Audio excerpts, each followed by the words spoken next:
If your wedding is in less than 3 months and you haven't started your prenup yet, you may already be too late. And we're not saying that to scare you. We're saying it because we've had brides call us 2 weeks before their wedding, thinking they were ready to sign when they hadn't even started the process. And that's a really common misconception. People think a prenup is something you draft quickly and sign at the end. In reality, it's a process, and the timing of when you start can directly affect whether the agreement will hold up later. I'm Morgan. And I'm Sharon. And we are the Bridelawyer. And today we're talking about one of the biggest mistakes engaged couples make when they start their prenup. This timing isn't just important here, it's everything. And it's one of the factors courts actually look at if the agreement is ever challenged. So when couples ask us, when should we start our prenup? They expect us to say, a month before the wedding is fine. Or 2 weeks even. Or if you're really ambitious, the night before the rehearsal dinner. But what do we actually say? 6 to 8 months. And that's when everything changes. We had a client, we'll call her Emily, whose wedding was fully planned. Dress fitted, invitations sent, family flying in from multiple countries. 2 weeks before the wedding, she calls and says, we're ready to do the prenup. And we had to explain, you're not ready to finish a prenup, you're ready to start one. And what people don't realize is, starting is the hardest part. Before anything legal happens, couples have to talk. And we don't mean, what flowers do you like? We mean things like, what happens if one person stops working? How money will be handled during the marriage? And what property is going to be treated as separate versus joint? We had a couple who knew each other's coffee orders. But not each other's credit scores. Seriously, we've had couples who knew everything about each other's routines and preferences, but had never discussed debt, income, or financial expectations in a meaningful way. Then you move into financial disclosures, which are required parts of the process. For a prenup to be enforceable, both parties need full and fair disclosure of their assets, income, and liabilities. We always say there are two surprises. Either someone has more money than expected, or more debt than expected. Student loans are the big one. Credit cards, too, come up more than people think. And once that information is out in the open, it can change the entire conversation and the structure of the agreement. In addition to disclosure, each person needs their own attorney. That's not just a formality. It's an important factor in showing that both parties understood what they were signing. And this is where people get stuck. Because getting the first attorney is easy. The second one, not always. The other party may drag their feet, their attorneys they reach out to may not handle prenups, may not be taking on new clients, or may want too much money. Then comes negotiation, which can take time depending on the issues involved.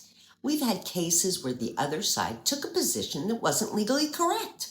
And even after providing them the case law and the explanations, it still took 2 weeks to resolve. Negotiation delays aren't unusual. It's part of the process when both sides are advocating for their client, but it can add weeks to the process. And all this is happening while you're working, planning a wedding, and managing everything else that's going on in your life. So naturally, the prenup gets pushed down the list until it suddenly becomes urgent. And urgency is exactly what you want to avoid because timing can affect enforceability. Now, reality check. When do couples usually come to us? Usually 3 months before the wedding. And while it's usually possible to complete a prenup in that time frame, it requires everything to move quickly, which adds pressure to decisions that shouldn't be rushed. And that pressure is something courts can look at later if the agreement is challenged. Suppose somebody came to you a month before the wedding. Could you do it? We can get a document to a client in a few days, but that's not the issue. If somebody came to me and swore that their situation was rather simple, that they were in full agreement, that their future spouse already had an attorney or readily could get one, and that their disclosures were ready, it could be done. But that's a lot of ifs. Yeah, a lot. So you don't think that they should just consider going online and doing it on one of those platforms, do you? Absolutely not. We already did a video on that one. After this video, check it out. It's called Online Prenups, What Real Attorneys Want You to Know. Let's talk about something people don't understand: commingling.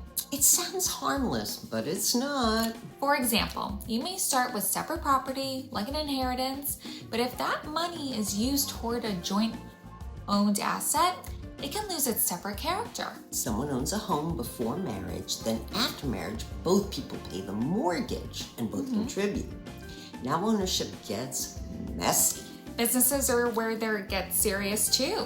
We've seen professionals, doctors, lawyers end up giving up everything else in a divorce. Just to keep the business. Then there's alimony. People think they want to waive it till life happens. And yes, prenups can cover almost everything. They often even cover The dog. Now imagine dealing with all of this the week of your wedding. Family in town. You're getting your nails done, dropping off supplies at your venue, writing your vows, and picking up your dress at your final fitting. That's not where you want to be making legal decisions. People often say, okay, we ran out of time, we'll just do it after. Yet postnups are harder. There's more scrutiny and more risk. And you certainly don't want to be dealing with it on your honeymoon. Look, you don't want to rush something you're going to live with for the rest of your life. So if you're engaged and haven't started yet, start now. Not later, not next month, now. Have the serious talk. Get your disclosures together. Prenups aren't about planning for divorce. They're about planning your life. We're the bride lawyers. And we're here to explain the legal side of love. If you found this video helpful, give us a thumbs up, subscribe, and drop a comment with your prenup questions. We're also on Instagram at Bridelawyer, where we share more wedding law tips. Until next time, plan the wedding, protect the marriage.